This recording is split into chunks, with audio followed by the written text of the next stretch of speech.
Well, good evening, everyone. Tuning into this online discussion from the Foreign Correspondents Club of Thailand in this now much stricter lockdown, of course. We're not hosting anything at the club at the moment. Everything's online, but we're hoping to keep our usual roster of stimulating discussions going throughout the lockdown. And today, before I start, I'd just like to alert you to a discussion we're hoping to host looking at the 6 months on from the coup in Myanmar.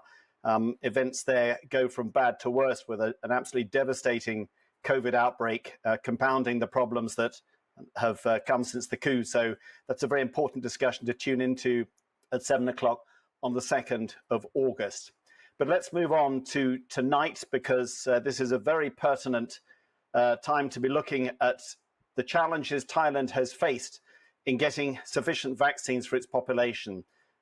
It is certainly not unique in that difficulty. In this region in particular, there has been a great deal of criticism of the government for its failure to prepare adequately to buy vaccines early enough, but many other countries are in the same boat. And this is a good time to look at what's gone right, what's gone wrong for Thailand, what lessons have been learnt, what we could do better in the future.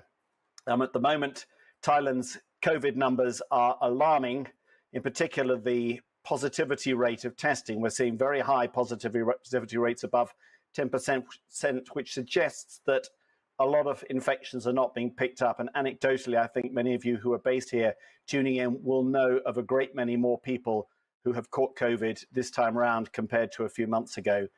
So things are not good for Thailand. There's a great deal of public anxiety, and there is a great deal of critical comment about how the government has handled it. And in this discussion, we'll look at what's gone wrong, but I hope we'll give a fair look at the difficulties the government has faced. Some of them are shared right across the world. They're not unique to Thailand. I'm very pleased tonight to be joined by one ambassador, Hélène Budliger-Artieda, who's the ambassador to Switzerland. And she'll be giving us a perspective on how foreign embassies have responded to the demands made by many foreigners living here who've become extremely worried about the availability of vaccines, that their embassies should provide them. And it's put a lot of embassies in a difficult position. It's not something many of them are prepared or capable of doing, but those demands are there. And the Swiss embassy has found its own way, in particular of looking after its own vulnerable nationals. We're also joined by Assistant Professor Dr. Pui Unjai from the Department of Biology at Mahidol University, who has huge experience in the development and technology of vaccines, and will give us a very good perspective, I think, on what options the Thai government has now and what options it had last year when vaccines first started being talked about to deal with COVID. Ajahn Titinan Pongsudarak, an old friend of the club, professor and director at the Institute of Security and International Studies at Chulalongkorn University, has been very critical lately of the Thai government and is very worried about the lapses in performance. And I think many of you will have read some of his columns in the Bangkok Post outlining his concerns, a long-standing and very astute commentator on all political issues in Thailand. I'm very glad to be joined by Tom Chrysopon, who's another great friend of the club, an entrepreneur who has been trying to get the government to involve the private sector more, and has also got a huge following for his social media posts looking at the problems with vaccine allocation at the moment. And last but definitely not least, Dr. Dhammika Leshan Wanagama, who's an infectious diseases specialist and a scientist and fellow at the Faculty of Medicine at Chulalongkorn University, who has done a lot of research in how best to track COVID infections and how to spot them early. And this is critical. Last year, when COVID numbers were down, the Thai authorities were warned that they would need to keep a lookout. Testing is still quite limited here. And Dr. Leshan has done a lot of work looking at alternative ways of finding out just how much COVID is there, even when you may not see a great many infections. I'd like to start with Dr. Pui, if that's okay, because you have more knowledge of vaccines than any of us, Dr. Pui.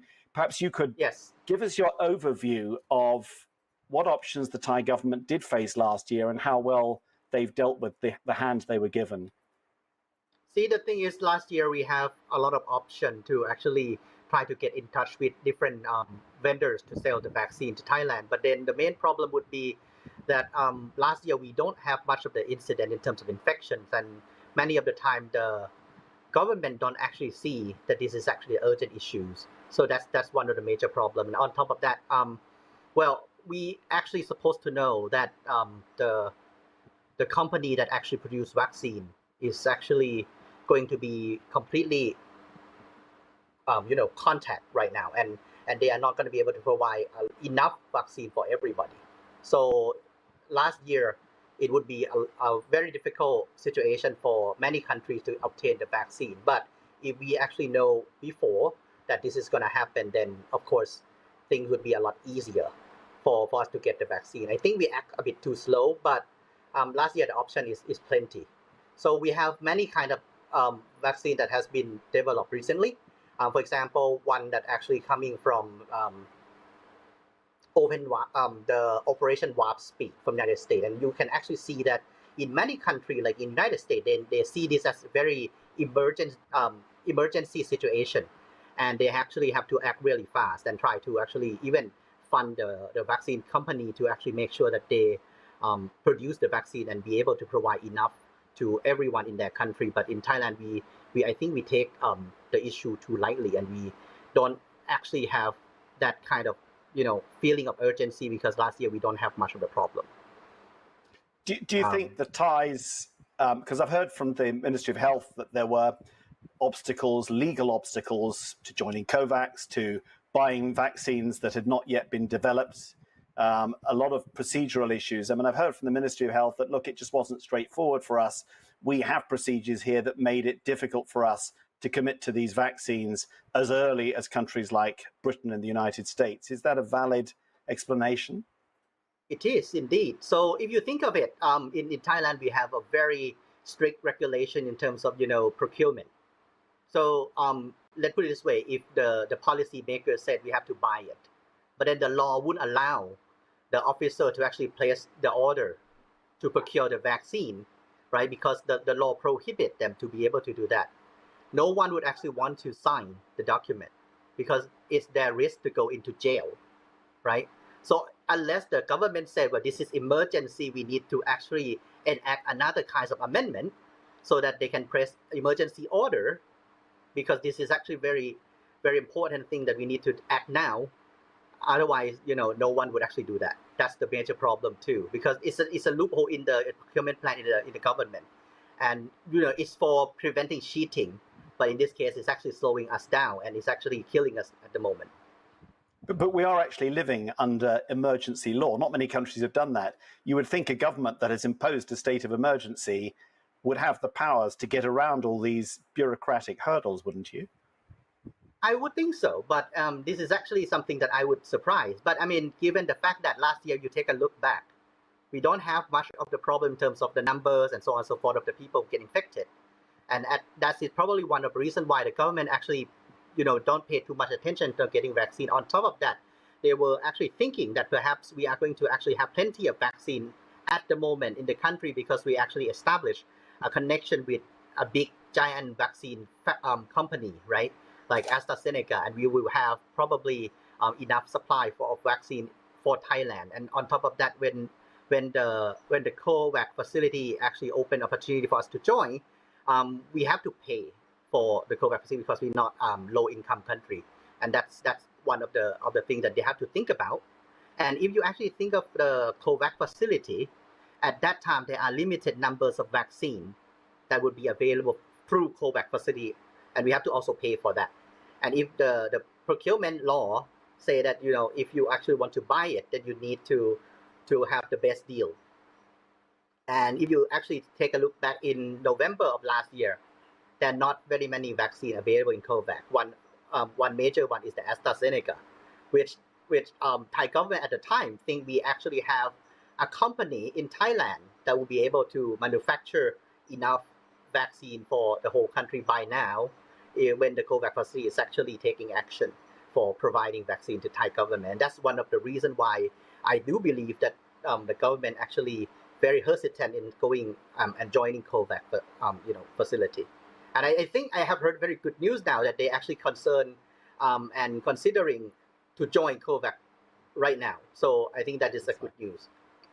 Do you think it was an appropriate strategy for Thailand to decide to focus on making one vaccine here in what was, after all, a very small and inexperienced company? I mean, was that too much of a gamble, or do you think there was a sense in trying to make AstraZeneca here and rely on that for Thailand's vaccine needs? I think it's too risky for them to believe that. But it's not just one vaccine company. They were actually believed that Bionet Asia, which is another company, would be able to also provide more vaccine. And also, there are numbers of development of vaccine that are actually happening also in Thailand. For example, one from the Bayer Phytofarm that is actually a plant-based vaccine based from tobacco plant, right?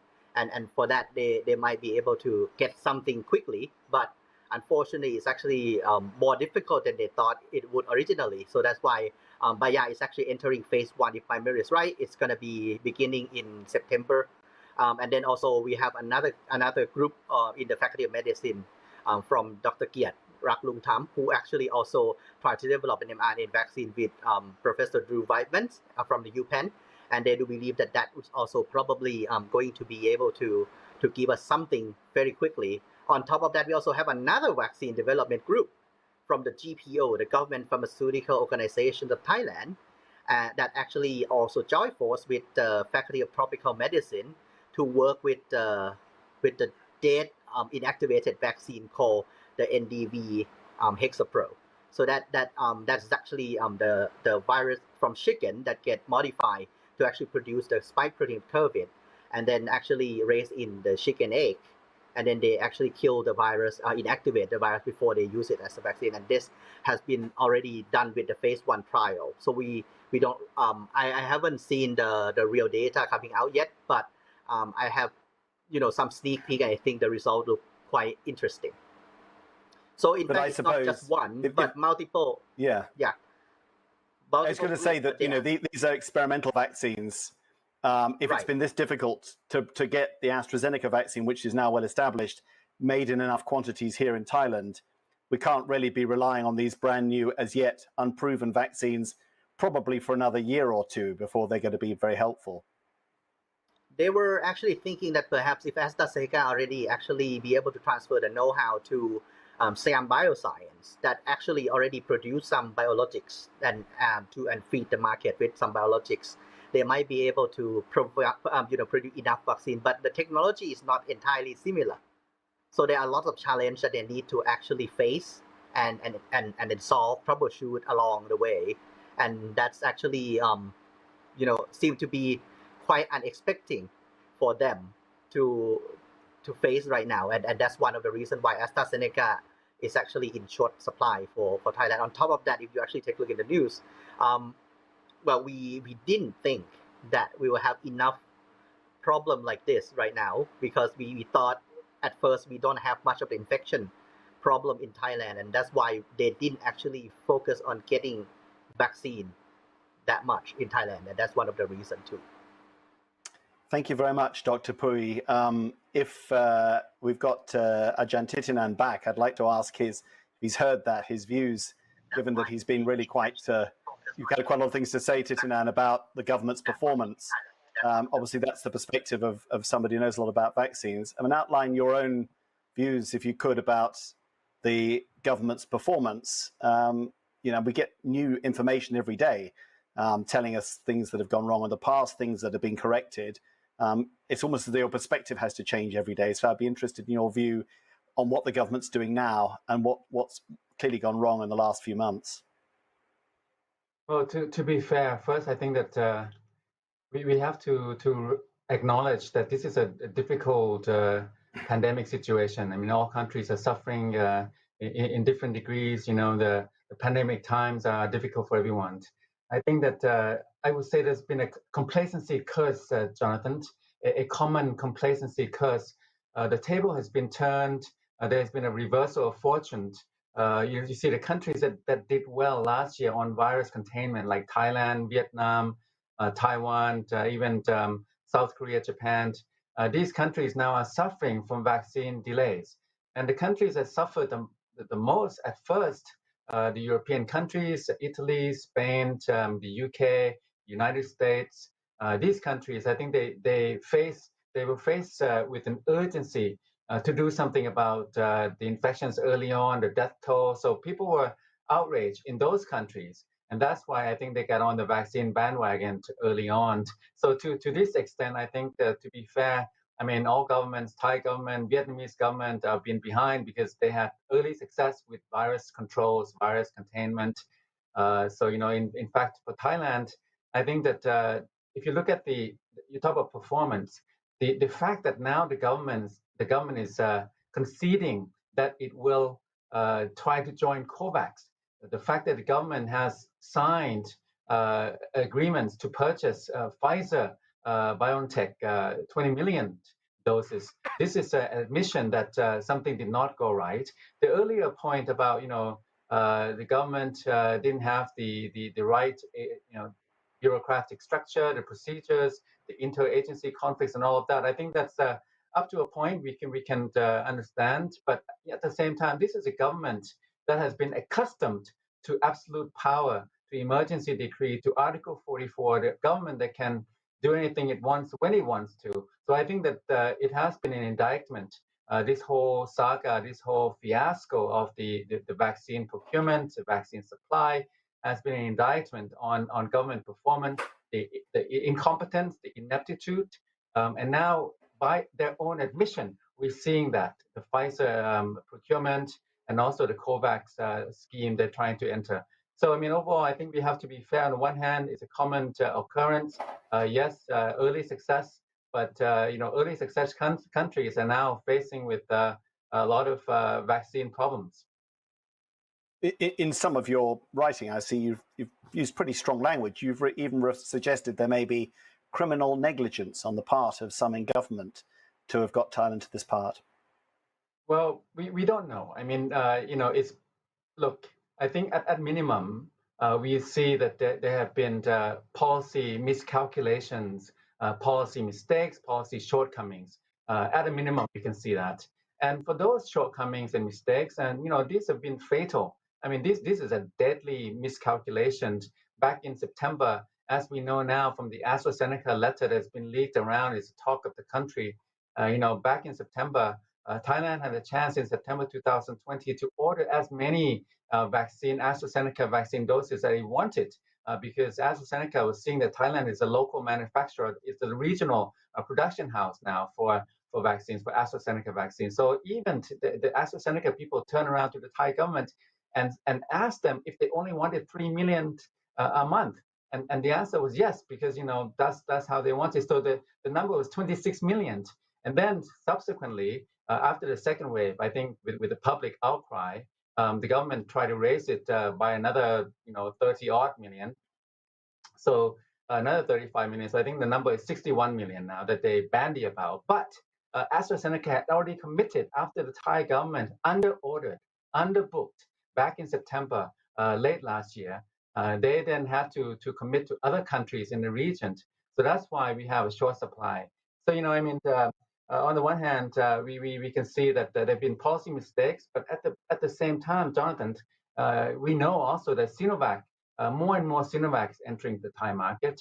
And this is a commercial scheme. And why is it that Sinovac jab inoculation is more than twice the price of AstraZeneca? And we also know, whether we like to say it or not, I think we face the truth, the facts. I mean, there's a major conglomerate in Thailand who has an investment in Sinovac. So this is a very questionable potential conflict of interest, and that has to be explored. I think this is a tip of the iceberg. And if it's the case, I have to ask, why is it? Understandably, late last year there was a policy mistake of not diversifying the vaccine portfolio. Remember, other countries did it. You can say that Thailand, we didn't know enough or this and that. Singapore did pretty well. A lot of countries went diversified and they procured. And it's a better idea not to try to produce your own indigenous vaccines if you don't have the means. This is also Vietnam's mistake. Part of their Vietnam's vaccine delays because they tried to produce their own and they had the complacency like we did. But we have to see, early this year, Jonathan, how come when we knew that we had to have more vaccines and AstraZeneca was in short supply, had already been committed to the other countries, why was it that the government did not try to procure Pfizer and Moderna. All this time, it waited 6 months, 7 months before Pfizer finally was signed. So if this is a case of trying to keep Pfizer and Moderna out of the Thai market in order to order more Sinovac vaccines, then we have a problem. And that problem could become criminal because a lot of people are dying. Thank you very much, Ajahn Titinan. Tom, I don't know if you're at home and whether you heard that. In fact, we've got a black space where Tom's supposed to be, so I'm not sure that he's actually got himself into a position yet where... oh, yes, there you are. Tom, can you hear us all right?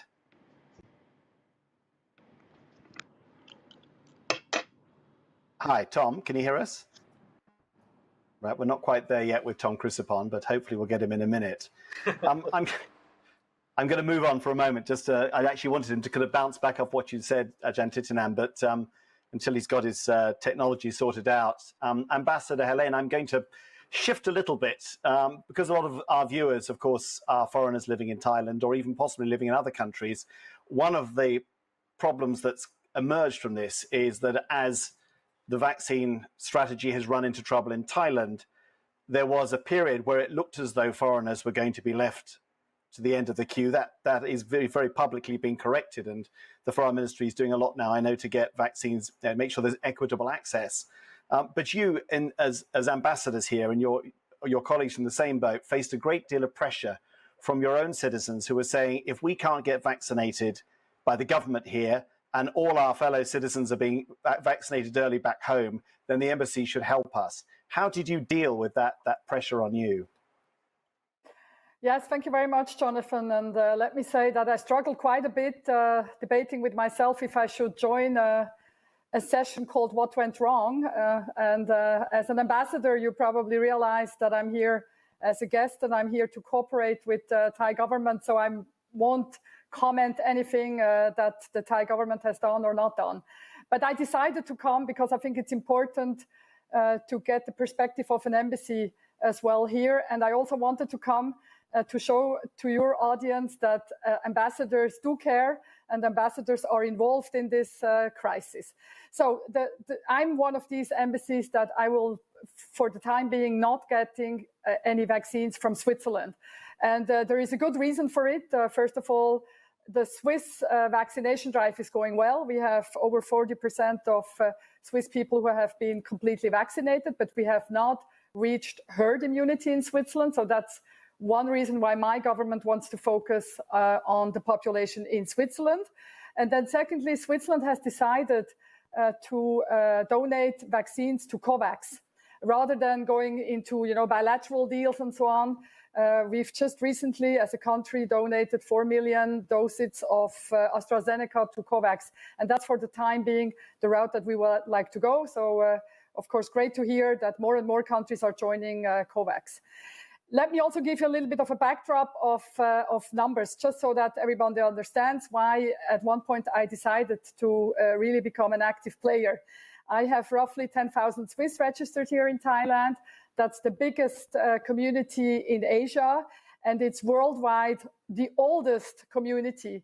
Not talking historically, talking age. If I look at my numbers, 48% of my citizens, or the Swiss citizens living in Thailand, are 61 years or older. And I would presume that maybe some of them who are younger might have underlying conditions. So roughly half of my community here in Thailand is considered to be in the risk category. We've anticipated demands on us as an embassy quite early on. So already last year, we started to reach out to private hospitals, and we've actually placed on behalf of the Swiss community in 5 hospitals orders for, we were then still hopeful, Pfizer and Moderna vaccines, because those are the 2 vaccines that we're using in Switzerland. And when I started to realize that things were going to get a little bit more challenging around May, June, I decided to become a bridge builder together with my team, because I think one also has to be fair to Thailand. Some of our community members are not very well integrated in Thailand. They do not speak Thai. They are not familiar with Thai culture or with the Thai way to do things. Some of the elder community members are not computer savvy, so they struggle with registration on an app or an internet. And at the same time, communication was difficult, I think, from the government side and from authorities to decipher for a foreigner living in Thailand. So it's really, we didn't do rocket science or anything. We just understood our role as bridge builders. And so what we started to do is contact hospitals in Bangkok, and we have now extended our efforts to Chiang Mai and started to do group orders of AstraZeneca vaccines. And at the beginning, I must tell you, it was quite a gamble because we would maybe secure 20 vaccines and then 15 and then 20. But as the drive for vaccines was starting to improve, we have now managed a total of roughly 800 vaccines here in Bangkok and 150 vaccines in Chiang Mai. I have to really underline, these are vaccines coming out of the Thai system. And of course, we use them for vulnerable community members. And so we're really just translating from one side to another. Now, it's not an easy thing to do because I don't have a legal basis actually to do it. I went out on a cliff actually for my community because I actually have a legal basis back home that says Swiss embassies do not provide any services in the area of health. But I just felt that this is such an incredible, extraordinary situation. So I sort of threw away the handbook. But with that, risk is involved, as we heard from other speakers as well, as a government official. And then, of course, there's a lot of challenges in data protection. But as I said, I have a group of people which are high risk or in the risk category. And I felt as an embassy, it's our obligation, it's our moral obligation to play this bridge builder role. And this is what we have done. So no secrets, nothing. It's hard work. It's phoning every day hospitals to see if we can scout an opportunity. And it's keeping lists and answering emails and explaining to the Swiss people how the system works. And hard work, but it has paid off because we have been able to secure places and Swiss people are now being much more optimistic and much more positive that the embassy can actually play a positive role. Have you had some discussions with your fellow ambassadors? Because I know some of them believe that it's not the proper role of embassies to do this, and that in fact what you should be doing is lobbying the Thai government to make sure that foreigners have an equal but not preferential access to the vaccines that have been rolled out by the government. And some have made a decision we should not get involved in this. You've clearly felt differently. It must be quite an interesting conversation. No, but listen, not everybody has the same size of community. Not everybody has the same means. Not everybody has the same legal basis.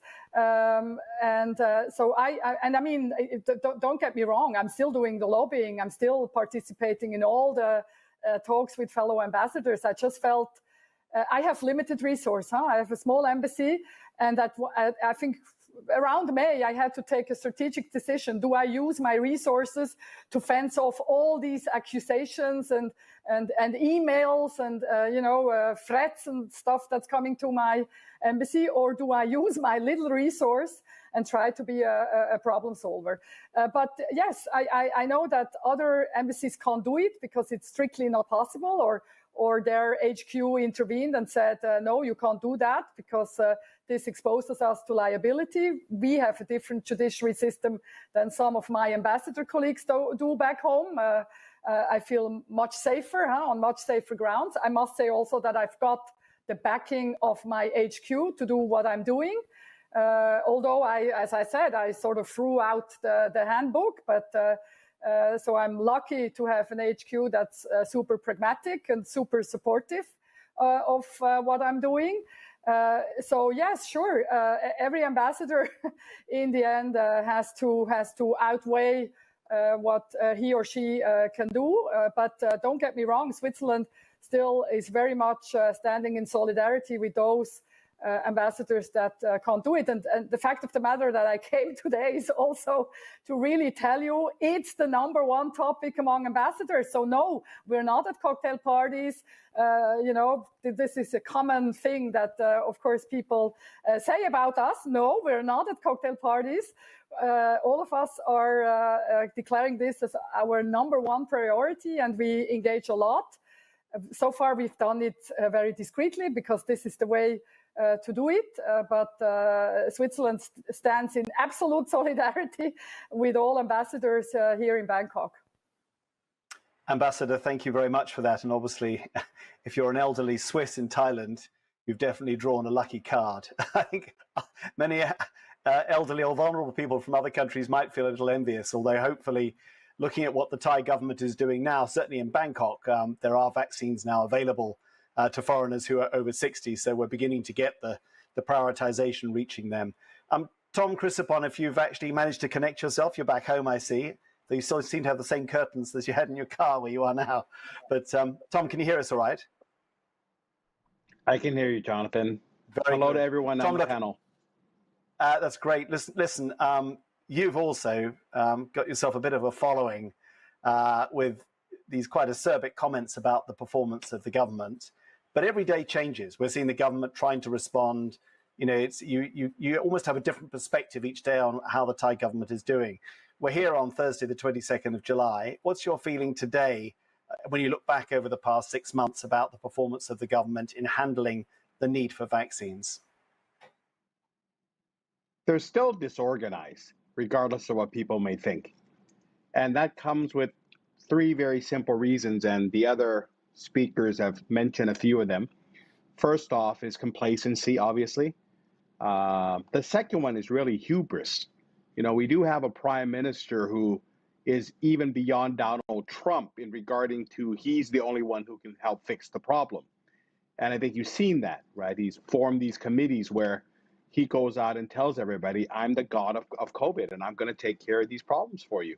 And that leads to the final thing, which is coordination. There is just simply a lack of coordination between all the ministries and all the people who have to work. I mean, I was at a dinner with a minister who another minister called and says, can I get some vaccine from you to give to the people of Myanmar? And I couldn't believe that these 2 ministers would be having this conversation in regards to, even in Thailand, we don't have enough vaccine. And here was a foreign minister asking, to do that. So I think there's a complete lack of coordination. I don't see an improvement in that at the current pace. It's funny in the fact that we do have a Ministry of Health, whom the minister has come out and basically said, I really don't have any power because the prime minister has decided to take them all away from me. And it becomes a political game. There are people in the prime minister's political party who, blows in his ear and says, be very careful. If you allow the Minister of Health, who is from a different political party from you, even though he may be in the same coalition, to take credit from this, he could be a threat to your prime ministership. So the politicization of COVID in Thailand has been incredible. Not saying that the United States hasn't gone through the same problem with the red states, blue state issue of vaccination. But I think it's those old issues of whose camp are you in? Whose coalition are you with? I'm the only power that can. And this stuff is still around. And as of today, I was going to say the prime minister has surrounded himself with the top experts in Thailand, the top medical experts. No, they're not. Jonathan. Yeah. To be fair, the prime minister has surrounded himself with idiots. I've been in they're idiots. I mean, I've been in a cat fight with Dr. Opat for the last 5 months, the head of our CDC, right? And I'll make it very clear. I'll be blunt. The guy's an idiot. The guy reads text from Google to figure out how to cure COVID, right? He's got bad people around him. And this comes from our years and years and years of culture of the bureaucrats are always right.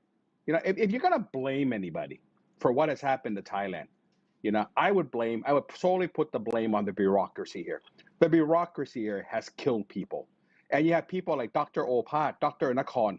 I mean, these guys are not the brightest bulb on the shelf, right? I mean, you have Dr. Nakhon today basically coming out and saying, I'm sorry for being stupid. You have Dr. Opat, the head of our CDC, basically saying, I don't know what I'm doing, but I'm going to do it anyway because the Prime Minister listens to me. So I think it's the fact that the Prime Minister came from a bureaucracy. He believes in bureaucrats. And these people just basically take their tongue out and lick his boots. There's no argument. There's no conversation as to what's right and what's wrong. Now, I'm not saying this is a Thai problem. I'm sure there's a problem everywhere else. But again, as I think Dr. Titinan said, there was massive complacency. We were the hero of Asia. They never, look, hindsight is 2020. Obviously, what Thailand did in the first phase was right. So obviously, these bureaucrats, the Prime Minister can listen to them. But these bureaucrats like Dr. Opak, Dr. Nakhon, they're not prepared for when a real crisis hits. The bureaucracy of Thailand is not prepared for what has happened to them because they got to go through protocol. They got to go through seniority. They got to go through all this. COVID doesn't care about protocol or seniority. It just cares about killing you.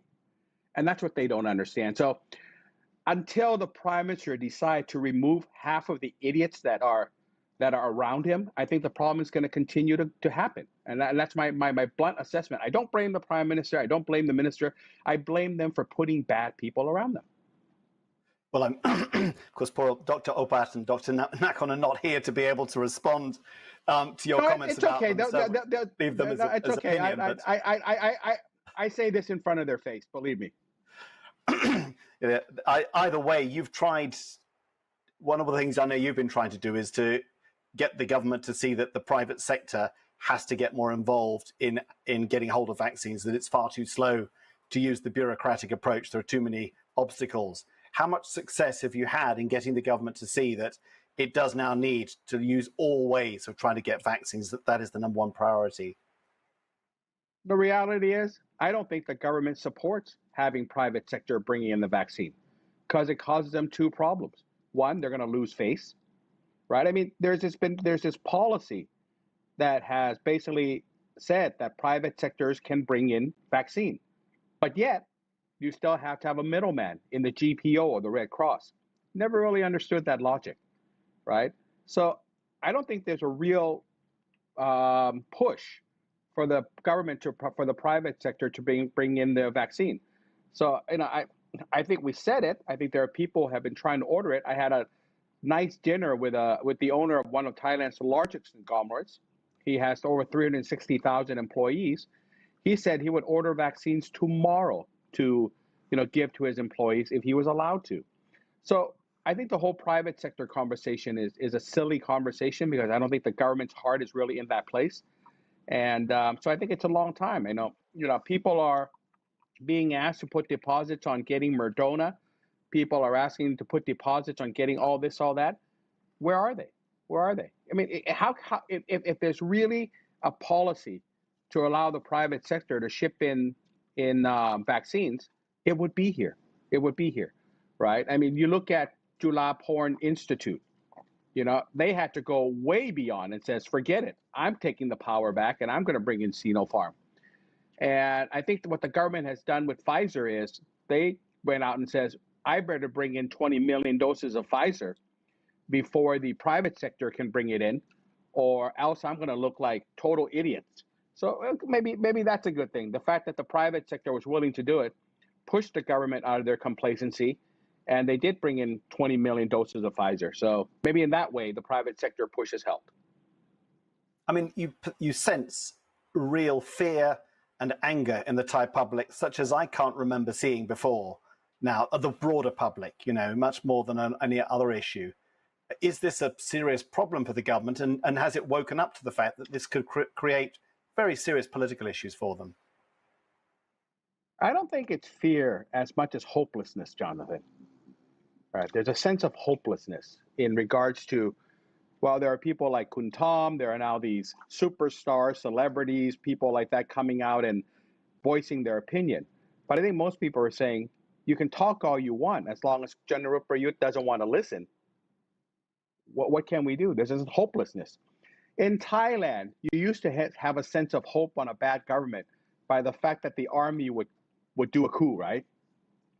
Well, that sense of, wow, yeah, we can get rid of government by having a coup. Well, you can't have a coup when the guy who is doing the coup controls the coup, right? Or you would have somebody that you could look up to and then figure the problem may be solved there. And I think I think the fear comes from the hopelessness. You have people dying on the street. I'm currently donating 1,000 body bags a week because I was asked to, right? So I think the government feels that if there's fear, but we also create this sense of hopelessness that you really can't do anything and just wait for us, they're in a position of staying in power for a long time. And I think all these protesters also went off on the wrong foot, where there were just too many issues, too many protester groups. There isn't a Sutep or a Jamlong or a Sonti anymore. Not that those guys should not come out anyway, but there's no real leadership on the opposition either. And I think that's a problem. So it's a fear of hopelessness rather than the fear of anything else. I'm going to move the conversation on a little bit, Tom. Thanks very much for that. To Dr. Leshan, because I was really interested. I know you've got quite pioneering research into how you track COVID through wastewater, but on this issue of surveillance, I mean, we had 6 months last year where people in Thailand were kind of led to believe that COVID had gone. And I know, talking to some doctors, they were very worried that it hadn't and that it would come back. And we know that when they spotted the outbreak in Samut Sakhon in January, it was by pure chance they found that, and it was quite late.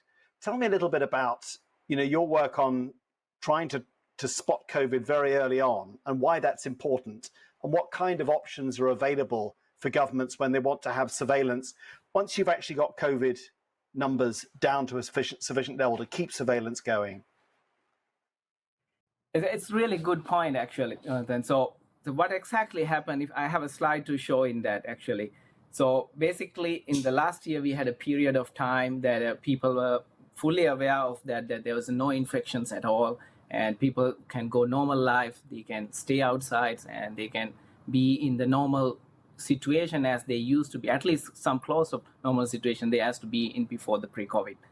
But the thing is that people do not understand the dynamics of the infectious disease, because in the COVID-19 it's a kind of disease which is the viral infection that people pop up the symptomatically they show up into the medical facility that take a long period of time.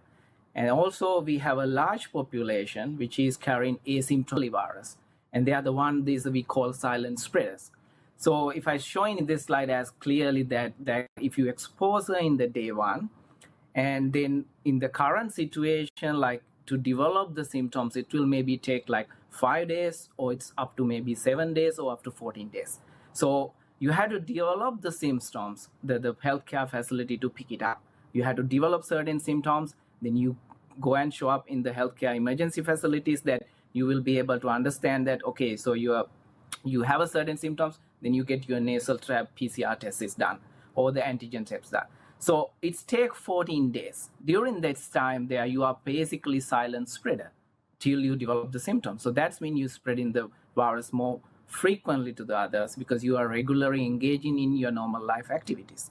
So what we have shown in from our study that we done in first time in Thailand, that what ways by using the human waste as an indirect surveillance, like suppose based on the science, we know that within the first day of your infection, within second day, like within 24 hours to 48 hours, people start releasing desiccating the virus in their fecal materials. So it's mean that your toilet is the real source that we can know that you are getting infected or not, but you are still asymptomatic. So within the technology we have now, within 3 days, like 72 hours, we can get a small sample from that wastewater, like human waste, and then we can detect it. And suppose you say that it takes 4 days to convert it to public health authorities like that. So it's like within 4 days of window period, within 3 to 4 days, we can tell to public authorities that this particular building or this particular catchment area, there's a waste is contaminated with COVID-19. So its mean waste contaminated with COVID-19 is that there are a group of silent spreaders there, because we won't see any symptomatic propping up to the healthcare facility in that particular area. So that's the alarm we can give it very early.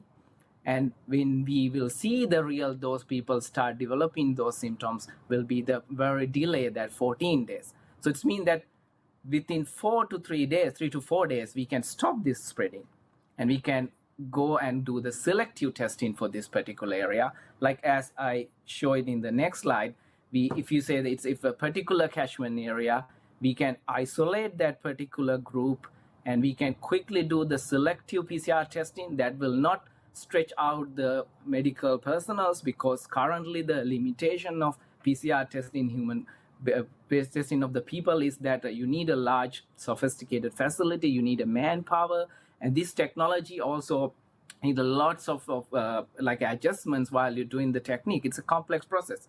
So because of that, currently the healthcare facilities are stressed out if you want to test millions of people. But if you have this kind of indirect surveillance, you can pick the particular cluster and you can retest it with PCR, and you can confirm it that who will be the particular cluster is symptomatically or asymptomatically carrying the virus. So we can easily isolate them. We can put some sort of like restrictions on them. We can find out how many vulnerable people, risk group in that, so we can quickly vaccinate them, or we can find out the way to strategy to prevent it. So this way we can know that this is going to happen, and then we can prevent it very early days. I'll show you some data, like I have it from that. This method I'm not going to show much because it's very simple. So this is the first paper we published, that tracking COVID-19 with wastewater to understand the asymptomatic transmission. So we first did was the study from last year, 2020 July to December, to find out that what will be how the Thailand in Bangkok city and also neighboring 4 provinces, how this virus loads carrying, how much virus is carrying there. So it's basically we took the sample from certain selected random places, and then we measure how much viral copies in those samples. And what we found interestingly is that even we do not have a domestic cases reported from July to October. So I can show in the next slide very clearly by number. So you can see that in July to August and September, October, November, there's no domestically reported cases. But if you look at the viral number in the both sides, like cities and suburbs, they are increasing. They are alarmingly increasing. We are enjoying same time that, we got free from the COVID-19. But if you very clearly see that we had a second outbreak in December, that's the time we jump it up quickly to 1,000 people. At that time, 1 month ahead, in November, you can see the viral amount in the 1 ml of the waste is 385, roughly around 300 for the city and the suburbs both. If you compare it to the previous month, like October, it is a 3 times increase. And then it jumped into the December, which is like almost 2 times or 3 times increases. So that's clear message is that the virus is there. It is silently spreading. There are a lot of asymptomatic people, and they are carrying it. So we thought that virus got rid of us, and it wasn't present is that. So that's why this is important, because current PCR testing not able to pick it up this early. We pick it up, the people in December was the one who start developing the symptoms. So that's the beginning of you start testing the whole cluster. So that's the way you find out. And I have a data. I was going to jump in quickly, Dr. Lishna, if I could, and just say to clarify for people watching those, that means basically the virus, there were infected people all the way through last year when we thought there weren't any cases. And did you raise this with the Thai authorities? And has anyone in authority taken up your observations and taken them seriously? Currently, I haven't contacted by anybody, to be honest, right? That's the first thing. But I was recently contacted 1 month ago, some group from the Ministry of Tourism related that they were interested about implementing this scheme to the Phuket Sandbox scheme like that. But apart from that, there was no intentionally, like someone was contact me and ask about whether this is a possible surveillance system or like that. So I don't. I haven't. Is it being used in any other countries? Is it being used in any other countries? Yes, exactly. This is exclusively used in Australia. This is the pioneer of that now. They has done in the most of the suburbs in Australia because they have very organized infrastructure for wastewater. Thailand, we do not have it. Because if you have infrastructure, you can clearly see that how many households you are serving. So if you measure in the one wastewater treatment plant, you can quickly know how many people were really getting infected and virus coming from which source. So you can cluster it and you can really prevent it. So that's I think, whole the world, including the United States, they has done from institutional wise, small city wise, and they have shown that efficacy of this system to monitor. And also they show that when they start the vaccination program in early January, they show clearly that how these asymptomatics are disappearing from the society by late March and late April and late May, that you can see the viral number pretty much very, very low. It's like 10 copies per 1 ml. It's a very low amount. So that's mean the mostly unvaccinated who's carrying the virus like that. Is it possible to implement your system in Thailand? You said it's not as sophisticated a wastewater system, but could you do it? Yeah, we can do it actually. I mean, we do not have a full wastewater management, all the households are connected to wastewater centralized system. But still, we can do it like suppose we have a public transportation system spread around the city. So we can get a sense that where the people always move around that. So we can locate the potential places where the maximum people are defecates their feces like that. So we can get a sample from there. We can get a tracking system for that. We can implement this for big markets areas, big buildings where the large crowd is always coming from suburbs to the city. They work there and they go back. So this way we can get a quick understanding that where is the virus origin and how many spreadings are there. There's a math around that. We did the recent modeling that based on our modeling, we didn't publish, we are about to publish the full study. Our thing like that, the 6% of Bangkok may be asymptomatically carrying the virus now. That's what we believe that's a group of asymptomatic. 6%? Yeah, 6% of the Bangkok population. Yes, around lump sum. You think that's quite an accurate estimate? Yeah, it's based on the current mathematical modelings we have based on epidemiology, because this is very new subject. So it's modeling to actual viral copies to the population. We were having a lot of issue because we don't know how much it was served by the population. So we had to come up with approximate numbers. But if we use the models published up to now and we do a little modification on that, we can get roughly around 6% of population should be asymptomatically carrying it. They are the one the silent spread this virus around there. So the pop-up is mostly the symptomatic ones who start showing up to the healthcare facilities. Listen, I'd just like to just take a break there from that. It's very, very interesting what you're telling us. And clearly, one would hope that the Thai authorities might take this a bit more seriously, because we all know everyone got caught completely flat-footed by the outbreak in December. And sadly, yes, we also know now it appears that the government did not use the 6 months it had last year very effectively to prepare for the outbreaks we're seeing now. But I'd like to go back a little bit to broaden out the discussion back to Dr. Pui, if I could, and ask you, and I will also ask Thitinan and Tom this. You know, we are where we are, but Dr. Pui, what steps do you think the government should be taking now to address what is still a critical shortage of vaccine and quite problematic distribution as well? As we've seen, the Thai authorities have not very effectively prioritized up to now. So, you know, the elderly have been left behind, particularly outside Bangkok. What steps would you like to see them taking to try and remedy what's gone wrong in the first 6 months of this year? So basically, the first thing that they need to really do is to actually find out how to distribute the vaccine most effectively. At this point, as the ambassador said, many of the elderly cannot actually go and register for the system that are not that much effective, right? And on top of that, well, for a lot of people, it's also caused vaccine hesitancy, because the vaccine that we actually have in the country that we actually vaccinate many people are now for Sinovac. So a lot of people were actually puzzling whether they should actually get Sinovac or they should wait, and whether the system will actually block them to be able to get the better vaccine if it's come. right? So that is another thing that they have to do. They have to make it easy access for people to actually go in there and then get vaccinated. On top of that, they also have to, apart from what they are doing right now for the lockdown, they actually also have to screen for the people who are infected with the virus and try to make sure that it doesn't actually flood the hospital system at this point. So that's the first thing they need to really do.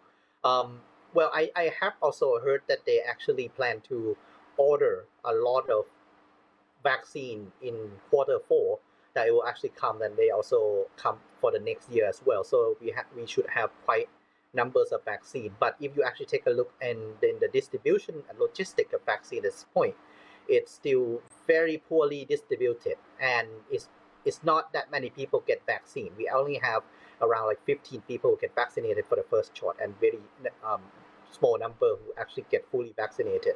And that is actually going to be very difficult to control the disease. On top of that, there are also reports that, for the vaccine we use so far, which is Sinovac, two doses, many of the people are starting to concern that if the immunity is actually going to drop down very rapidly within a few months, it's still questionable whether this is actually going to be sufficient to control the disease and actually create the herd immunity, which is actually very difficult. Is the use of Sinovac a serious problem? I mean, there's so many different views you hear about Sinovac. Some people say, look, it's very effective at stopping you becoming seriously ill. That's the most important thing. Others are saying, particularly with the Delta variant, it just isn't effective enough at all. And all those people who are double vaccinated with Sinovac are definitely going to need a booster shot quite soon.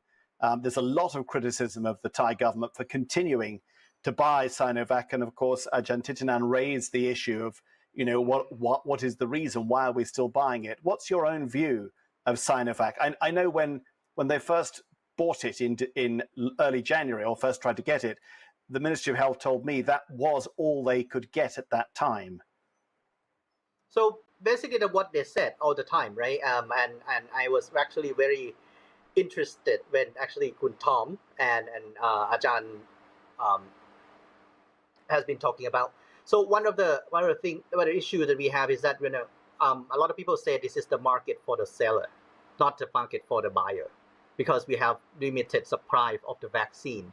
But then don't forget, if they act fast, then they would actually probably don't have problem by now. But for the Sinovac, that what they said, right? When the government always say why they buy the Sinovac, because it's the vaccine that people can always get now. It's kind of probably true for the fact that if you actually get vaccinated, you get some kind of shield against the virus. So you the odds of getting infection or getting severely ill decrease a little bit. But the question is, how well? A little bit. It's better than nothing, right? So that's what people have been saying all the time. But let's put it this way: if the immunity is that are raised up in your body, the antibody level and so on and so forth, that are being raised in your body after get vaccinated, for 2 doses, is dropping down in a few months after you actually get the second dose. Then that is a big issue, and I think we might actually be able to see some research paper coming out for this at some point. And this is actually one of the major concerns, that you actually start to see that many of the medical personnel are getting infection already, because those are the first group of people who get vaccinated earlier this year, right? So that with 2 doses of Sinovac, and after the immunity is dropping down, they get infected with Delta variants. That is one of the major problems. And if that is the case, the question that people have been asking, how are we going to cope with that? So the government come up with, say, well, we will do mix and match, which is actually quite interesting, because there are not very many countries that actually trying to adopt this kind of strategy. One, you have like European country that actually have problem with the AstraZeneca first. That's why they have to booster with another vaccine from Pfizer. But AstraZeneca is also a quite let's put it this way, have higher efficiency compared to Sinovac.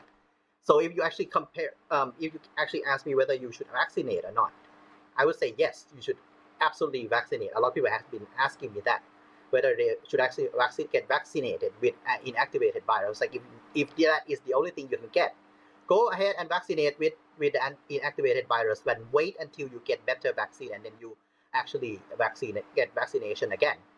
But then the question is whether the more prom system, which is actually the registration system for the vaccination, would allow you to be able to get the third shot or the second shot with another kind of vaccine. That is something the government have to make very clear, because right now if they're not clear about that, then it causes vaccine hesitancy for people. It's like, should I wait for Moderna if it's gonna come in Q4? Given the fact that we are now having like 10,000 people, infected every day, so that is a huge risk. So if you can actually reduce the odds, that would be perfect. But so for the higher efficiency, like for example Pfizer or Moderna, it doesn't mean that if you get 2 doses of those Pfizer and Moderna, you're not going to get infected with Delta variants. That's one thing we have to make it clear, because there are also reports, like for example the case in Texas, saying that even if you get injected already 2 doses with Pfizer and Moderna, you still can get infected, but then and you can get seriously ill too, and so the vaccine breakthrough does actually happen there, but the odds of getting that is much lower compared to when you actually get something less efficient. Does that make sense? So yes, it does. Yeah, yes. right now, So right now the question is, why would we actually stick with the vaccine that is not super efficient? And if the immunity drop down within a short period of time, then how are you going to manage to vaccinate everybody to actually create the herd immunity? Because at this point, you actually take a look at the vaccination rate and the expected rate of vaccination that they want to actually achieve, it's still a failure completely, to be honest. They're not going to get anything like enough vaccines to meet their targets, are they? Well, if you take a look, like how many of the vaccine they can actually distribute per day, right? For get people to get vaccinated per day, and the goal that they have originally is not even nearly accomplishment, completely far away from that. So that is something you need to actually have a big concern. Yeah. Ajahn Titinan, I'd like to come back to you for your own assessment on what the government needs to do now. That we've talked a lot about what it's done wrong, and I think the whole country feels let down. But we are where we are. We have the government we have with all of its limitations. If you were being practical and sitting down with the Prime Minister tomorrow, what would you be urging as his priorities? That's tough to say. I mean, look, I think first we have some structural constraints, right? We have a lack of vaccine variety and vaccine supply. So the AstraZeneca was supposed to be the main supply, and then it didn't work out. It was a shortage. So we had more Sinovac, and Sinovac's efficacy now is being questioned. And suddenly we have Sinopharm. So there's a bit of a vaccine hierarchy that's taking place. I think first of all, Jonathan, we need to clarify and streamline this vaccine confusion. It has led to multiple inequalities. Some people are having to pay for their vaccines, the different kinds of vaccines that are being accessed. In most other countries, the governments provide the vaccines, and they all kind of streamline. So I think the strategy going forward is to make it clear what vaccines will be available, and ideally to try to minimize the vaccines that have been proven or shown to be less efficacious, such as Sinovac, and then to aim for the more efficacious the vaccines like Pfizer, Moderna, the mRNA over time. So I think this has to be clear. So I have 3 areas I think that we need to focus on. First of all, we have to have some kind of a objective criteria, Jonathan. And I'm sure the viewers will also think that the objective criteria means that it should be based on age groups and vulnerable groups, not by some business calculations, some tourism places and so on, because this then becomes an open-ended, a free for all. There has to be an objective criteria, and tied to that, I think that apart from age groups, vulnerable groups, and then right on down, we have to treat the people as inhabitants of Thailand, not through nationalities. not Thai, it's not the Swiss or the other European countries and so on and so on.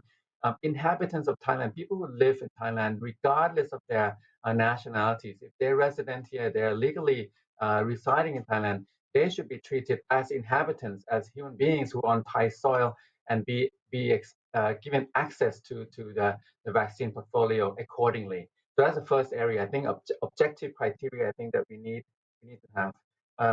Second, I think that the government, there's been a lot of talk about blaming the bureaucrats and so on, but ultimately, government leaders have to take the blame. I mean, look, it's up to the General Prayut and the Minister Anutin to appoint these public health bureaucrats. And what Kun Tom said earlier about Dr. Nakorn or Dr. Opad and so on, they are senior bureaucrats, and certainly there have been mistakes. And I think that that we have to own up to those mistakes. At a minimum, they should no longer be involved in any major decision-making process that affects the lives and livelihoods of people in Thailand because of the mistakes that have been shown. And then ultimately, this goes right up to the minister in charge and the prime minister in charge. There has to be some accountability and responsibility in order to rectify the problems and mitigate solutions and try to find ways forward. Otherwise, if we stuck with the same team, we can have the same problems, and people are going to be outraged because these are the people who have led us to where we are now.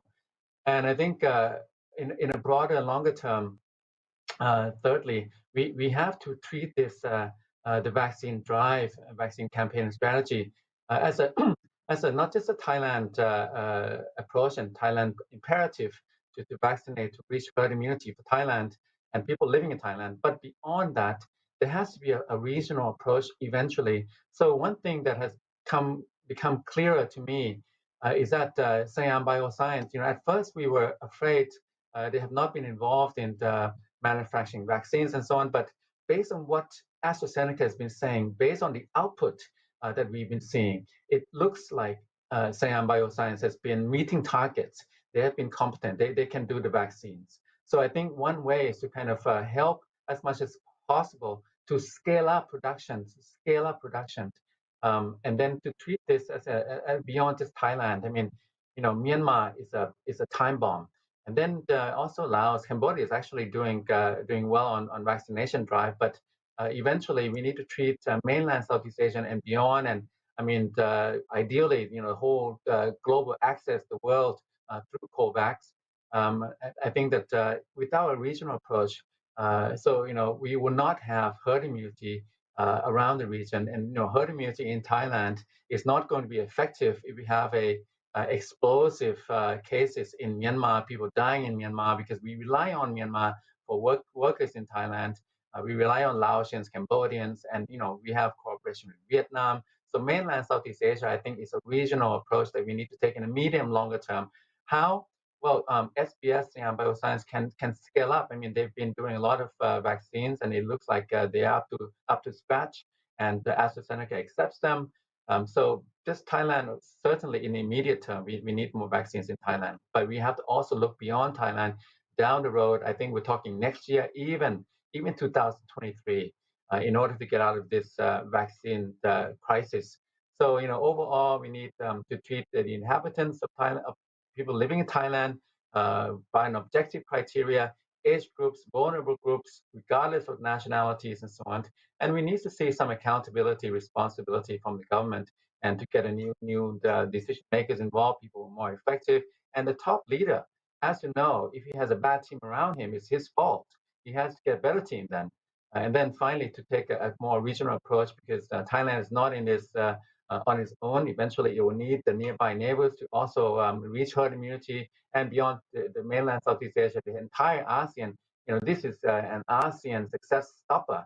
I mean, this is a ravaging crisis, a pandemic in Philippines, in Indonesia. So it's not just Thailand, but certainly in the next 3 months, 6 months, immediate term, we need to fix our country, our vaccine crisis. Beyond that, we need to go broader. It's interesting you raised the regional issue.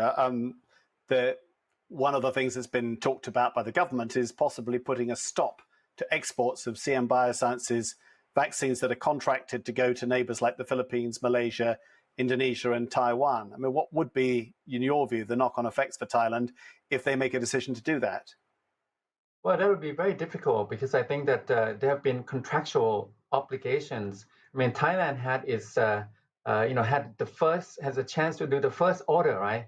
And they under-ordered, and then therefore the remainder has been committed to other countries nearby.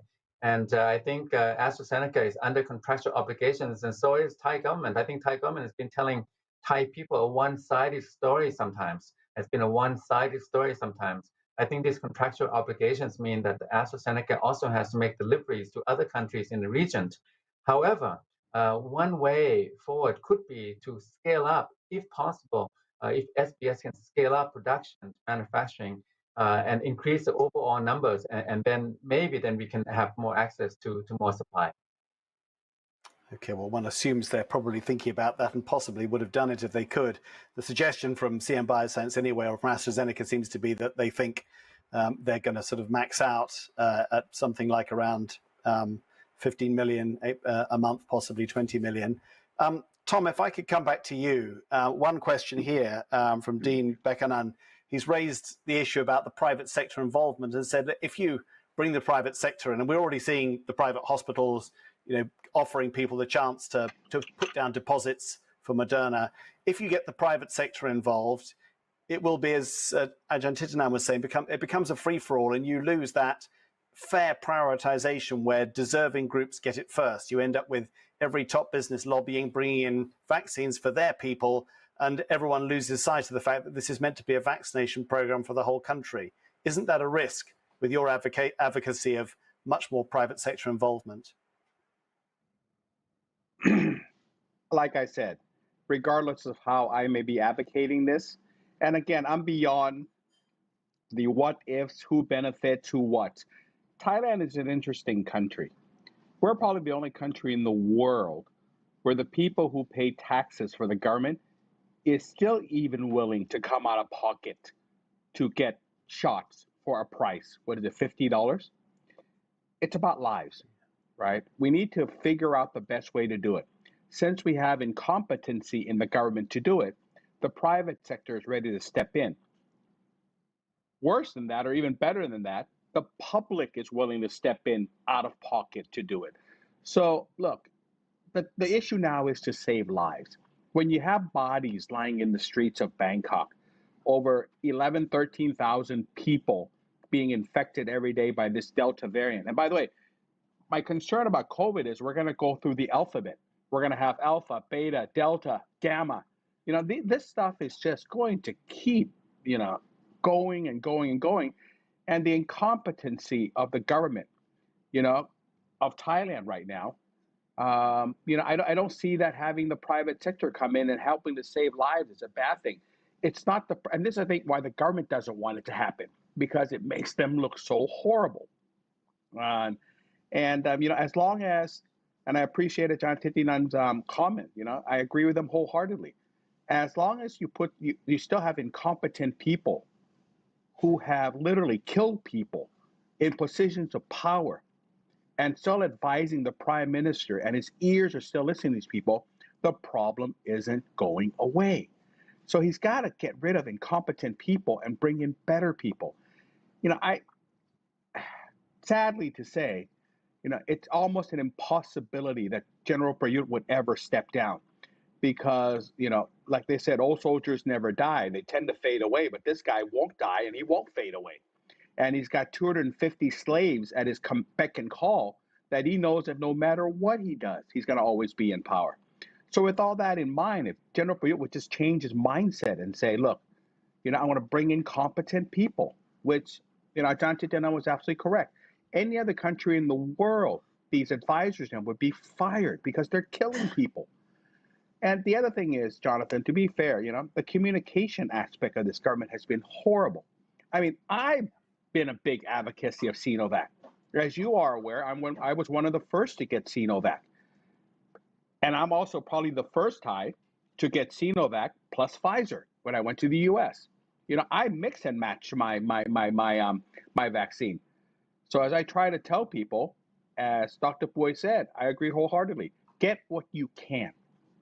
But the government has been so horrible in explaining what Sinovac actually does, which is it doesn't stop you as well in getting COVID, but if you get it, the odds of you, seriously being hospitalized or dying is going to come down. So with those two aspects, I would hope that if the private sector, who obviously are more competent, can come in and help the government, and if that stops people from dying, I'm all for it. And people should be. And it's sad that our country has to come to this point where it has to depend on the private sector to help solve the debacle of our public sector. Thanks very much. I have a question here from one of our viewers to Ambassador Helene about what's happening in other Swiss embassies around the world. And I think this raises an interesting issue. One or two of the ambassadors I've spoken to have said, we can't get involved in vaccines for our citizens here because then every one of our embassies around the world is asked to do it. And it's just a massive demand. We can't with that. Is what you're doing unique to Thailand, or has that now been taken up by other Swiss embassies around the world? Let me get to that after. I quickly want to challenge Tom because if I may, although I'm a little bit scared since I'm a civil servant and I just heard what he thinks of civil servants. When I realized that I was not gonna get vaccines from Switzerland, of course I had a similar idea as Tom. So I started to reach out to manufacturers, to licensed importers, and I've actually managed to work myself up quite high to the food chain. And I spoke to one of the manufacturers, and what they told me, basically, our production is sold out until mid-22. I just wanted to buy 20,000 dosage. You heard my numbers. So I didn't need millions. And so they told me, well, we understand your problem, but our production is sold out until at least mid next year. And secondly, I'm government, so I think at one point they would have probably sold me if there were availability, but I really got the sense that they're not interested to sell to private sector. There is such a huge demand globally from governments. And so I would challenge how easy it is for Thai private sector at this point of the game to actually get vaccines. Of course, at one point, I guess money talks, but this is just my experience. So everything is sold. It's sold way into next year. And secondly, really, a clear message, we will only deal with government. So no, what I'm doing is really a Thai solution, if I may say so. But I must also say, we have roughly 800,000 Swiss living outside. That's 10% of our population. And in many, many countries, of course, Swiss people have been able to access vaccines. You'd be surprised to hear that Swiss people in Cambodia have relatively from the get-go accessed vaccines. In Phnom Penh, it was through a hospital registration, which was probably not a walk in the park, but sort of it worked. And then in more rural areas, they could go to the chief of the village and they would get vaccines. So I'm ambassador also to Cambodia and Laos. So I must say Swiss citizens in Cambodia and Laos didn't have these sort of challenges as here. And that was one of the reasons why I felt I should step in. Let me tell you, some of my colleagues have written to me and saying, don't do that, because now, social media, world travels quite fastly. So they wrote to me, you're really making my life impossible, don't do it. But it cannot be, okay, if you can't have a solution, I won't move in Thailand. Each Swiss person, each elderly Swiss that gets a vaccine is a victory for us. And that's why, I do what I have to do. My job is here, and that's what I'm doing.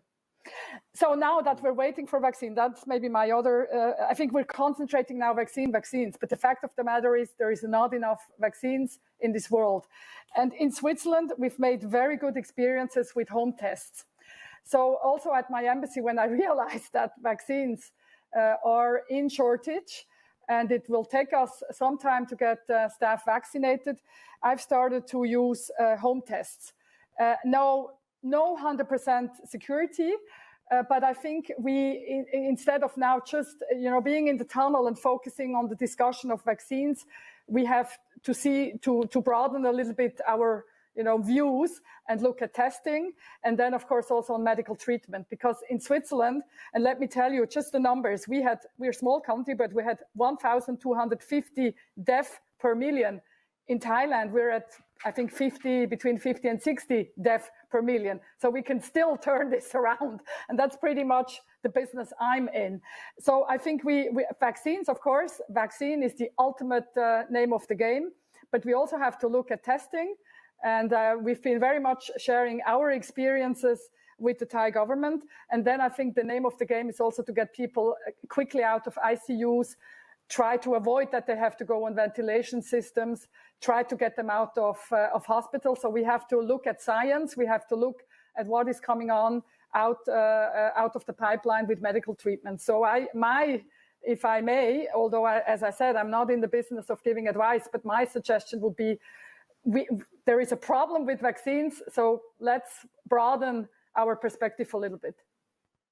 Thank you very much, Ambassador. And it's a very good perspective when you realize just what a death rate you suffered in Switzerland. Most Thais tend to think of Switzerland as one of the safest and most advanced countries in the world. But as you say, Thailand actually has a long way to go, and it would be great if we could turn the trajectory around and not end up in the situation that so many European countries did last year. And I think it raises an issue I wanted to bring up with Dr. Pui, if I could, which is at the start of this year, the Thai government announced the vaccine strategy, and it was quite clear we're going to vaccinate the most vulnerable first. But it all seemed to fall apart. After that, it was all this economic sector, that economic sector. I know they threw vaccines wherever there were clusters, and I've spoken to epidemiologists who say that just doesn't work. The only prioritization that works is prioritizing the elderly and vulnerable, because they're the ones who will fill up your ICUs. And Thailand has a good health system, but very limited ICU capacity. Watching it, what do you think happened to the government's initial quite clear prioritization strategy that then seemed to evolve into a free-for-all lobbying by different business groups? As Khun Tom said, it's disorganized completely, right? So after they don't really know exactly what to do, how to deal with this kind of issue, they get panic and they don't really know what to do. So they completely disorganize. A lot of people are becoming really scared, and everybody want to get vaccinated. So you can actually see very clearly that, since the vaccine is in shortage, they would actually try their best to get vaccinated. So the government don't really know how to actually organize that, and there are lots of system in Thailand that well, I don't want to say that there are VIP that can actually get over can get in front of the line and get vaccine before you, but if we have to admit, problem is the problem, and we actually have that always in not only in Thailand but everywhere. So we have been talking about distribution and so on and so forth, but then we have limited amount of vaccine. We have numbers of people who want to actually get vaccinated. At first, people are also not very well educated about vaccine. For the first time, they were afraid of getting vaccination for some of the people until recently that since there are lots of infection happening and so on and so forth, so everyone actually wanting to get vaccinated. So that shift. We don't have much of the problem with vaccine hesitancy now in Thailand. We have problem with the hesitancy whether we're gonna get the one we really want, the one that effective enough to protect us from the infection. So that is the main issue that we actually currently have. So unlike many of the European countries, we don't have that problem. So right now, since everyone are fighting, so at first even if I would say, even if we only have two kind of vaccine, so Sinovac and AstraZeneca, a lot of people actually choose to wait until they actually can get AstraZeneca instead of getting Sinovac. So that actually create a lot of problems, and a lot of elderly don't actually even go to vaccinate. They can't even register in the system because the system is too complicated. And you have to also admit that some of the elderly here in Thailand don't actually even have a smartphone. So that is actually a quite a very not a very wise strategy to actually get people to go and vaccination. So it's actually way too difficult. Let's put it this way. It's an interesting point you raised. One thing that struck me is that first of all, we're seeing very limited vaccine available outside economic and COVID hotspots like Bangkok or Phuket, for example, or places where there have been outbreaks. If you're up in Chiang Mai or Udon or Ubon, somewhere like that, out there, it seems very difficult for people to get vaccines yet. The other is that the proportion of elderly who've been vaccinated so far in Thailand has been shockingly small, much smaller than other groups, whereas they should have been first. Is that, though, perhaps also a reflection of the fact that, back in my country, in Britain, everybody's registered with a local doctor, and the National Health Service knows immediately who's who in which age group. People just like my mother, who's vaccinated in January, got a note just saying, this is your vaccination date. But in Thailand, it seems you don't have that data to be able to, people move around a lot. And maybe it's just not possible for the Ministry of Health to run a really good prioritization system, knowing where all the vulnerable people are. Well, they should. Unfortunately, they just don't use those kind of data to their advantage. That's one of the problems. So if they actually want to really distribute the vaccine, on top of that, you don't have enough vaccine, right? So I think that, try to actually get enough people to actually go there and get vaccinated is already difficult enough. And you probably have also heard that our government are blaming doctor, that's saying that, well, you vaccinated too quickly and we don't have vaccine for people who actually come late, which is kind of stupid. But that's happened in our country, which is actually sounds really ridiculous. The management is poor. And I would actually have to agree with the ambassador that, it's actually very difficult for the private sector to actually procure the vaccine directly from the distributor, from the vendor, and so on and so forth, due to the fact that these vaccines are not yet fully approved. So it's still in emergency use, right? Yeah. So in that sense, they only sell to the government. The question would be, why the government don't act as a distributor, and a good distributor, not very difficult distributor. So when the hospital say, well, I would be happy to pay for this, just place order for them, then if they just only sell for the government, why can't the government sector go and say, well, I'd be happy to be a middleman and say, well, I can actually make a deal with the company, or alternatively, if they don't think that they have enough knowledge people or experienced people who actually can make good deal with the company, they can actually ask business sector to step in and say, well, go with us and then get the good deal for the vaccine and distribute enough vaccine for the people. They don't do that. And one of the reasons why, as I said earlier on, at the very beginning, is because of the protocol, it's because of the law enforcement, and said, well, this is the rule. If you step out of this protocol, then you are risking going to jail. And that's one of the reasons why the officer, not the political people up above, who can actually say anything they want, but the officer who actually, in front, they won't be able to do that. So in this case, we have lots of problems. Even if we actually can do screening and so on and so forth, we still have problem. And for the distribution, this is actually caused huge problem. And that the tracking system in Thailand, like Mo Chana or Thai Chana, doesn't really work. But they actually do have the document that actually say, well, where are people live, how old they are, and so on and so forth. They do have all those stuff, but they just don't use it for that, data. They can actually, and they make it very difficult for those people to actually go and get vaccine. And on top of that, as I mentioned earlier on, not very many people want to get vaccinated.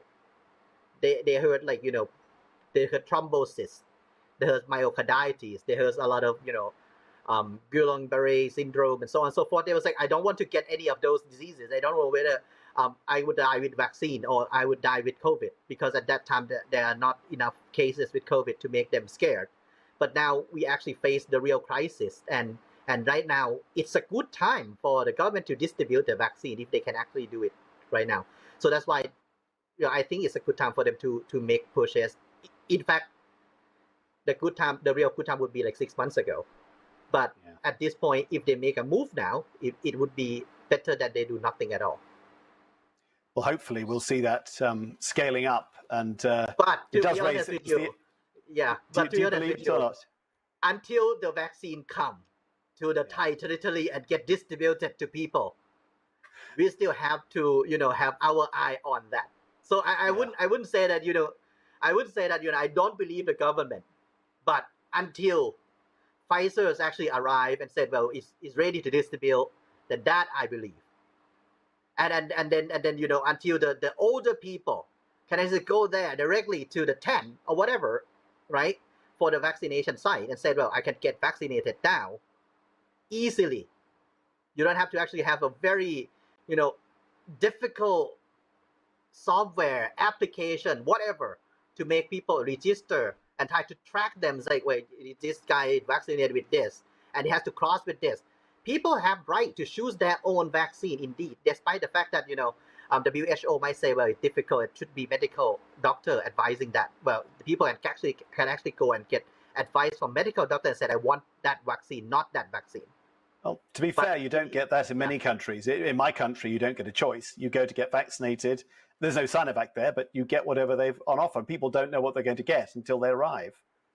That's fine. But right now, given the fact that we have problem with vaccine efficiency and efficacy, and a lot of people are actually lose faith for vaccination, and they are up to wait, despite the fact that we have high infectious rate now.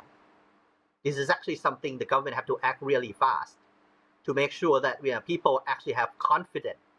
And particularly, this is actually very irritating to scientists and science communicator like me when they communicate the data that are not mature enough to be out in the mass community, because when they actually do that, they actually make confusion and people stop believing the government.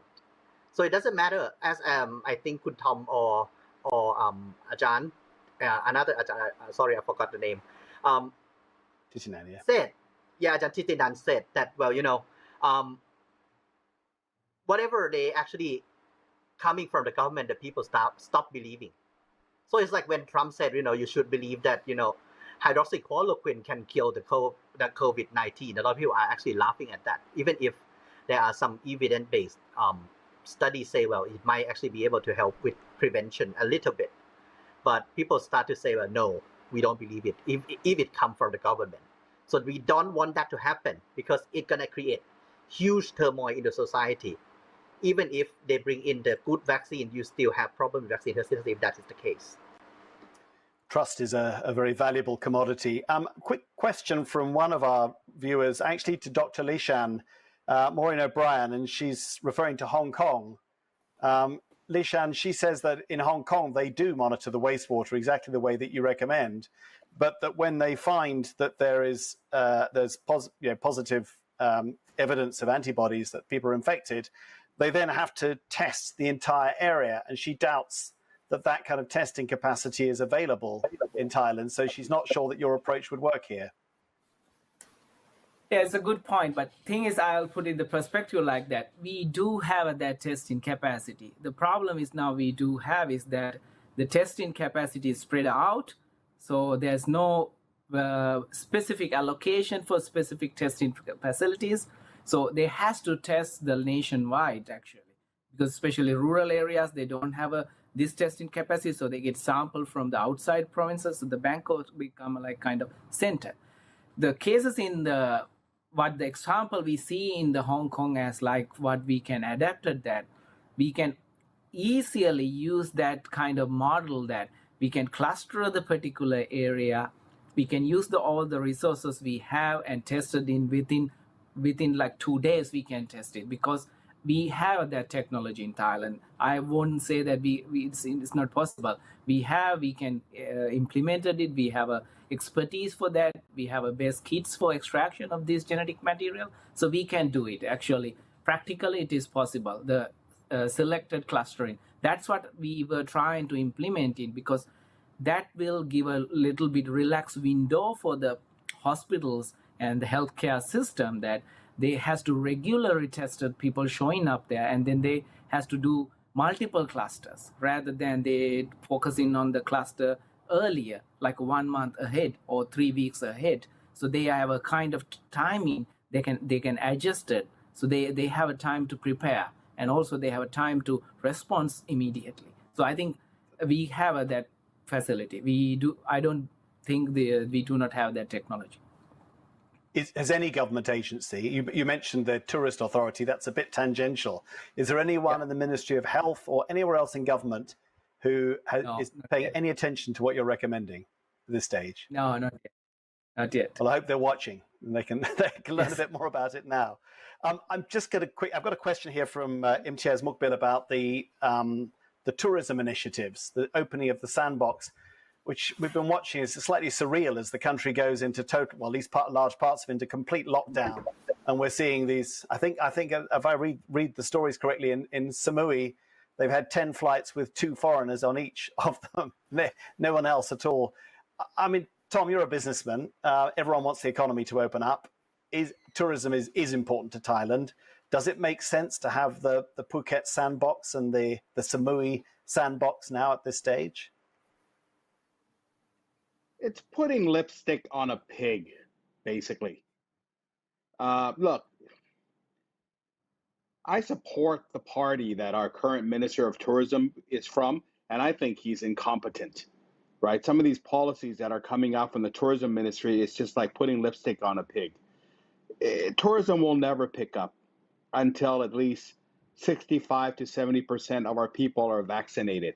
I mean, what they're doing in Phuket, what they're doing in Samui, is just lip service. It's lip service. And if it makes certain people look good, if it makes, some people feel good, well, maybe that works, When you fly the entire Thai cabinet to go and welcome, 50 tourists flying into Phuket, making them think that our prime minister is the official mascot of Thailand.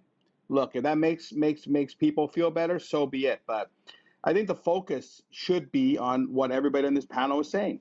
Vaccinate the right people. We need to save lives. The economy is a disaster for a very simple reason. People are dying. People are dying. Why? Because we're not doing the right things. We're not giving confidence to the people.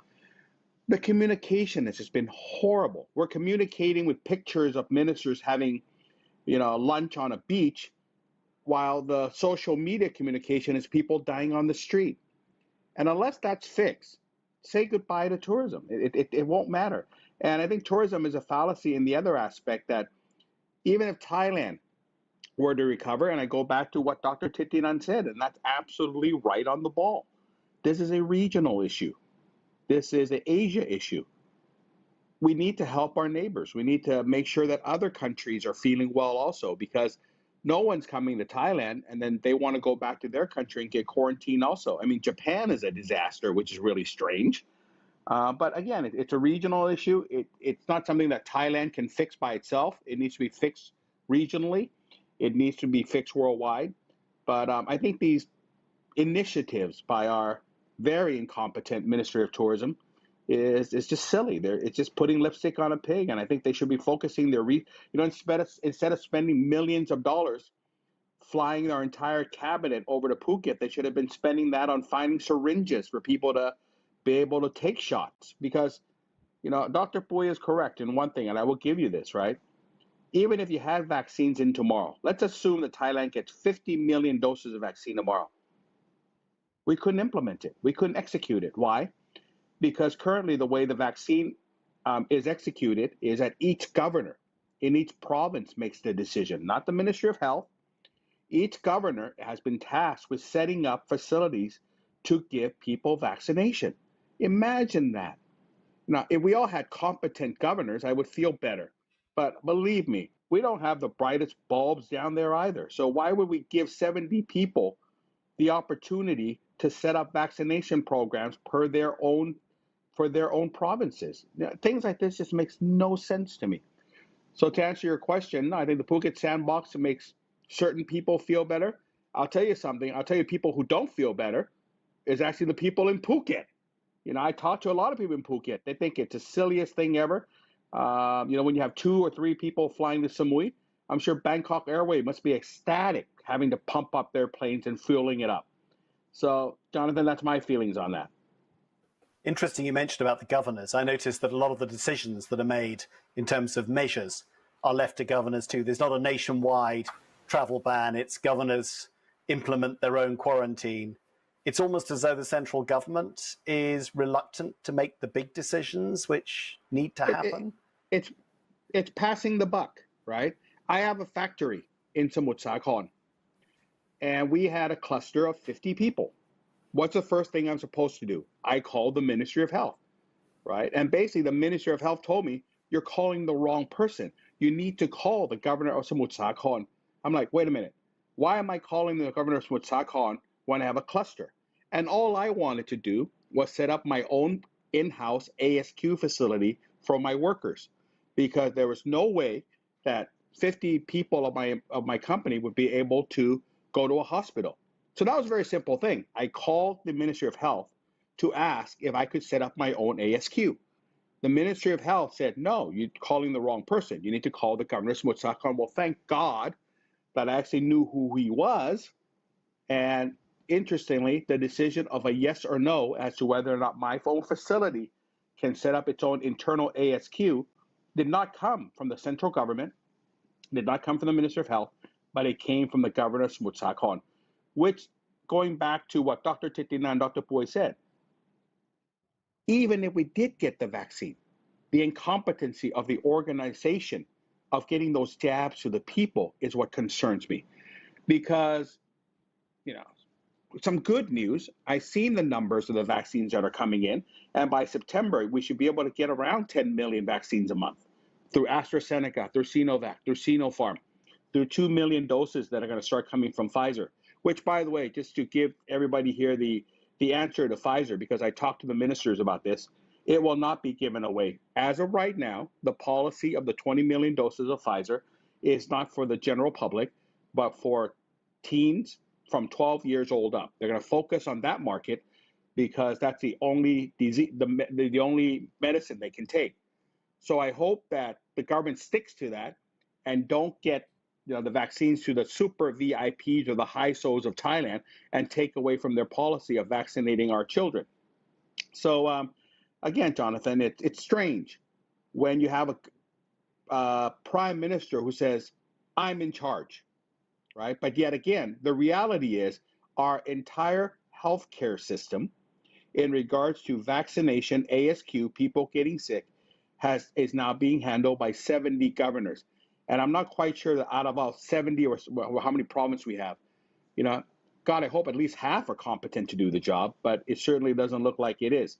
So this is something I wish the government would take back, give to the Ministry of Health, and give them this power back, because this is a silly issue.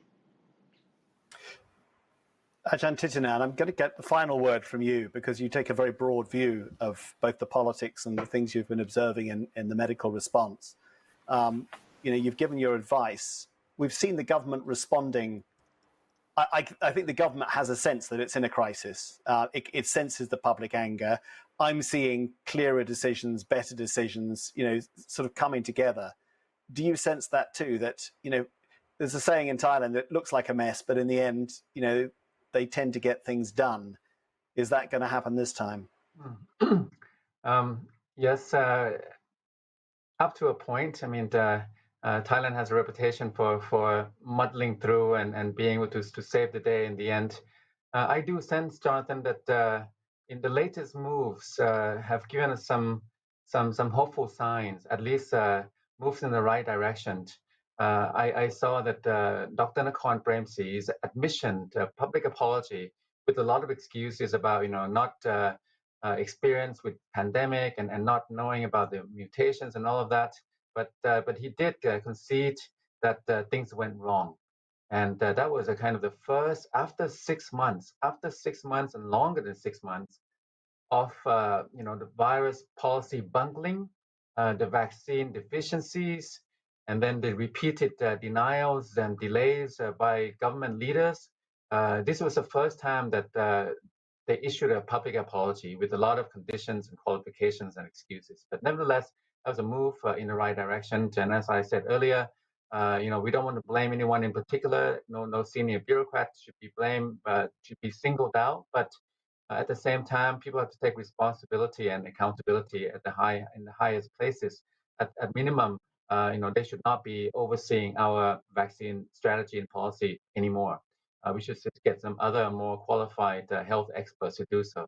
So another sign is that now the government has relented after more than 6 months of dithering.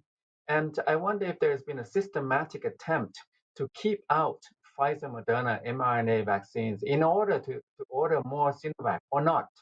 This is something that we need to probe. But the latest move to order 20 million Pfizer doses is a move in the right direction, together with the other orders from AstraZeneca, 61 million, Sinopharm, Sinovac. The Thai vaccine portfolio now covers over 100 million.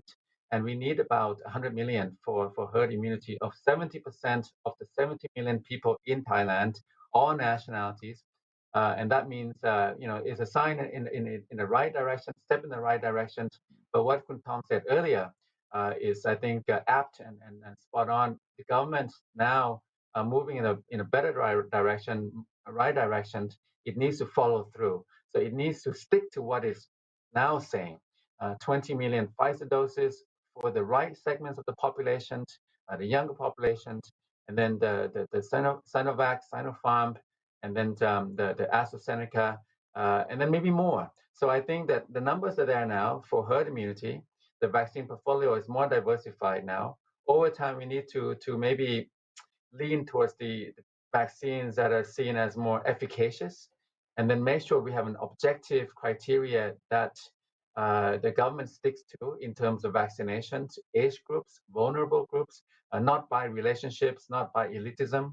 And if we can do that and build on these latest moves in the right direction, then maybe we have reached the bottom of the vaccine mismanagement, the gross vaccine mismanagement, and then maybe we can start moving up and out of this big mess in the next 3 months, 6 months time. And by next year, maybe we can be looking at herd immunity. That would be the most hopeful, best case scenario I can see from the latest moves, which I think are a good sign. Ajahn Titinan, thank you very much. And with that, we've spoken for nearly 2 hours. I'm going to wrap up and thank all 5 of our speakers for such a wide-ranging discussion. I don't think there were, clear answers in there. A lot of people are still very frustrated by what they're seeing.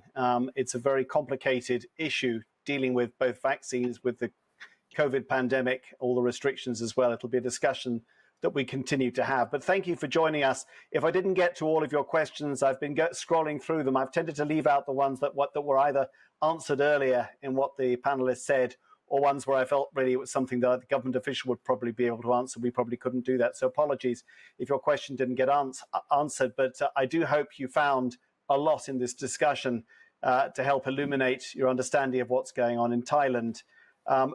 My big thanks go also to Giant Media, the company which is organizing the technology that enables us to have these online discussions so smoothly. They're doing it for us at no cost, which is a huge contribution to the Foreign Correspondents Club, and it's an outstanding service, a very good production house. So thank you, Giant Media. Thank you all for watching.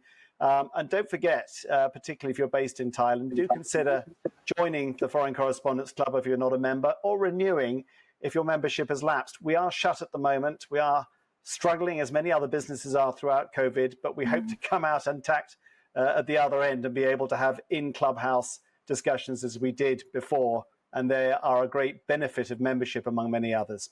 Thank you all and good night.